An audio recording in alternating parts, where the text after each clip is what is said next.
GOP senator says she'll vote to restore net neutrality rules.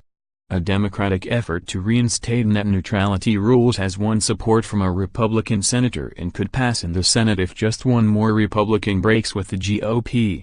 A Congressional Review Act (CRA) resolution from Senator Markey, D.Mass., to reverse the Federal Communications Commission's net neutrality repeal would need votes from all Democrats and 2 Republicans in order to pass through the Senate. Senator Susan Collins, R-Maine, today became the first Republican senator to pledge support for the repeal reversal. Senator Collins does not support the FCC's recent decision to repeal net neutrality rules, and she will support Senator Markey's legislation that would overturn the FCC's vote. A spokesperson for Collins told The Hill and other news outlets today.Further reading restoration of net neutrality rules hits key milestone in Senate. Collins had previously urged the FCC to preserve net neutrality rules.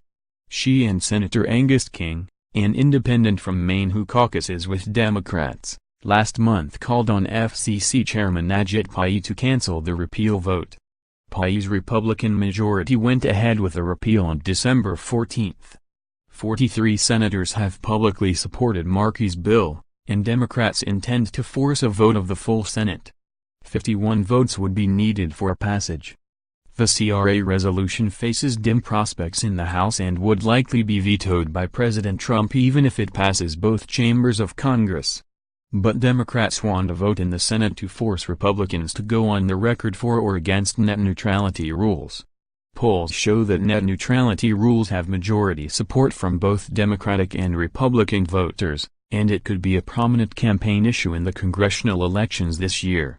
We're going to be fighting to save the free and open internet while Republicans are fighting to hand it over to corporations, U.S. Senate Minority Leader Chuck Schumer, DN.Y, said at a press conference today. With a roll call vote, Republicans will have a chance to right the Trump administration's wrong and Americans can see for themselves who really has their back in this Congress. The net neutrality repeal will allow internet service providers to block and throttle internet traffic as long as they disclose the practices publicly. ISPs will also be allowed to offer priority to websites and online services in exchange for payment. The FCC also eliminated various other consumer protections, such as rules requiring greater disclosure of hidden fees and penalties for exceeding data caps. While the Democratic leadership is pushing for a full restoration of net neutrality rules, some Republicans are proposing weaker rules as part of a bill that would prevent any further regulation.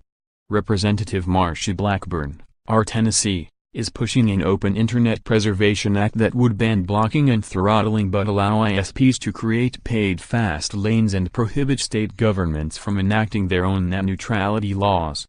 Blackburn's bill would also prohibit the FCC from imposing any type of common carrier regulations on